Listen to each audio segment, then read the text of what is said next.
बिस्मिल्लाहिर्रहमानिर्रहीम।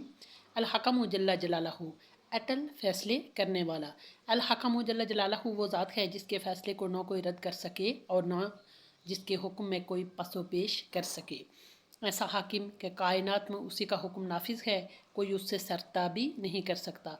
उसके फ़ैसलों में सरासर खैर और इस्लाह है। अल्लाह रब्बुल इज़्ज़त ही की जानिब से सारे आलिम के फ़ैसले होते हैं। जो कोई फ़ैसला अल्लाह रब्बुल इज़्ज़त की जानिब से दुनिया की किसी भी चीज़ के मुतालिक सादिर हो जाए वो होकर रहता है। आखिरत में भी अल्लाह ताला ही फ़ैसले फरमाएंगे। इस जहान फ़ानी में इंसानों के लिए रिज़्क़, अमन, सेहत, चैन और राहत, मौत और ज़िंदगी के फ़ैसले, औलाद के, आसमान से बारिश के फ़ैसले और मसाइब वाला मुश्किलात के फ़ैसले, सब फ़ैसले अल्लाह ताला ही की जानिब से होते हैं और अल्लाह ताला ये तमाम फ़ैसले तने तनहा फरमाते हैं। अरशद पाक है वला युशरिकु फ़ी हुक्मिही अहदा, और वो अपनी हुकूमत में किसी को शरीक नहीं करता। जिस तरह अल्लाह का इल्म मुहीत है, इसी तरह उसकी कुदरत व इख्तियार भी सब पर हावी है। जैसे आसमान और ज़मीन की पोशीदा बातों के जानने में उसका कोई शरीक नहीं, उसी तरह इख्तियारात व कुदरत में भी उसका कोई शरीक और सानी नहीं है। अल-हकम जल्ल जलालहू के फ़ैसले हुज़ूर अकरम सल्लल्लाहु अलैहि वसल्लम ने मोमिन की उमूर पर ताज्जुब करते हुए फरमाया, मोमिन बंदे के उमूर अजीब हैं, उसके हर काम में खैर होती है और ये खैर मोमिन ही के लिए होती है। अगर उसे खुशी की कोई बात पहुंचती है तो मोमिन शुक्र करता है और ये शुक्र उसके लिए खैर है, और अगर कोई ज़रर की बात पहुंचती है तो सब्र करता है और ये सब्र उसके लिए खैर है, और ये शान मोमिन ही की हो सकती है। अल-हकम जल्ल जलालहू का फ़ैसला है जो उस ज़ात ने तय फरमा दिया, यानी मोमिन बंदे के लिए खैर मुकद्दर फरमा दी। यह हदीस मुबारक कहीं नफसियाती बीमारियों की दवा और कहीं अमराज के लिए सबब शफा है।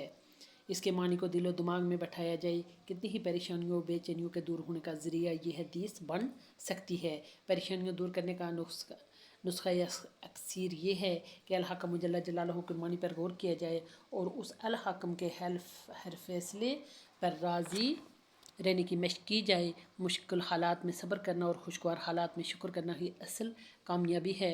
होगा वही जो अल्लाह ताला चाहेंगे। अल्लाह ताला का फ़ैसला अटल है, उसके इरादे के बगैर हमें कोई नुकसान नहीं पहुंचा सकता, हमारा बाल भी कोई बीका नहीं कर सकता। वहाँ वमा हुम बिज़ारिना बिही मिन अहदिन इल्ला बिइज़्निल्लाह, और दरअसल वो बगैर अल्लाह की मर्ज़ी के किसी को कोई नुकसान नहीं पहुंचा सकते। चूँकि हर चीज़ का फ़ैसला अल्लाह रब्बुल इज़्ज़त के कब्ज़ा इख्तियार में है, इससे आप ये बात बखूबी समझ सकते हैं कि बेशक हलाल चीज़ वही है जिसे अल्लाह रब्बुल इज़्ज़त ने हलाल करार दिया है, और जो चीज़ अल्लाह ताला ने हराम फरमा दी है दर हकीकत वही हराम है, और हकीकी दीन वही है जिसे अल्लाह ताला ने अपने बंदों के लिए पसंद फरमाया है। इसके अलावा तमाम अदियान बातिल हैं। वल्लाहु यहकुमु ला मुअक्किबल लिहुक्मिह वहुवा सरीउल हिसाब, और अल्लाह हुक्म करता है कि कोई उसके अहकाम को बदलने वाला नहीं, वो जल्द हिसाब लेने वाला है। इस आयत से पता चला कि उसका हुक्म उसकी मखलूक पर नाफिज होकर रहता है और कोई उसको रद्द या ख़त्म नहीं कर सकता। व तम्मत कलिमतु रब्बिका सिद्क़न व अदला ला मुबद्दिल लिकलिमातिह व हुवा समीउल अलीम। ए पैगम्बर सल्लल्लाहु अलैहि वसल्लम, उन लोगों से कह दें कि क्या मैं अल्लाह को छोड़कर किसी और को फसील बनाऊं, हालांकि उसी ने तुम्हारी तरफ ये किताब नाजिल करके भेजी है जिसमें सारे मामलात की तफसील मौजूद है, और जिन लोगों को हमने पहले किताबें दी थीं वो यकीन से जानते हैं कि ये तुम्हारे परवरदिगार की तरफ से हक लेकर नाजिल हुई है। लिहाजा तुम शक करने वालों में हरगिज़ शामिल न होना, और तुम्हारे रब का कलाम सच्चाई और इंसाफ में कामिल है। उसकी बात को कोई बदलने वाला नहीं, वो हर बात सुनने वाला और हर बात जानने वाला है। इस आयत में कुरान हकीम की दो इम्तियाज़ी सफ़ात बताई गई हैं। नंबर 1 सच्चाई में कामिल होना, नंबर 2 इंसाफ में कामिल होना। वो आयात जिनमें तारीख़ आलम के इबरतनाक वाक़यात और हालात और नेक अमाल पर वादा और बुरे अमाल पर सज़ा की वईद बताई गई है, कुरान करीम की सच्चाई के लिहाज से मुकम्मल का ताल्लुक़ इसी तरह के मज़ामीन से है। यानी जितने वाक़यात और हालात या वादे और वईदें कुरान में बयान किए गए हैं वो सब सच्चे और सही हैं, गलती का इम्कान नहीं है। دوسرا مضمون وہ ہے جس میں انسان کی صلاح و فلاح کے لیے احکام بیان کیے گئے ہیں۔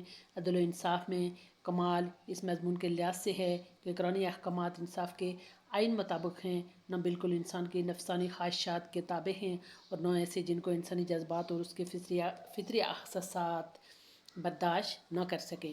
ذرا غور کیا جائے تو واضح ہو جائے گا کہ یہ اعتدال صرف الحکم جل جلالہ کی شریعت ہی میں ہو سکتا ہے۔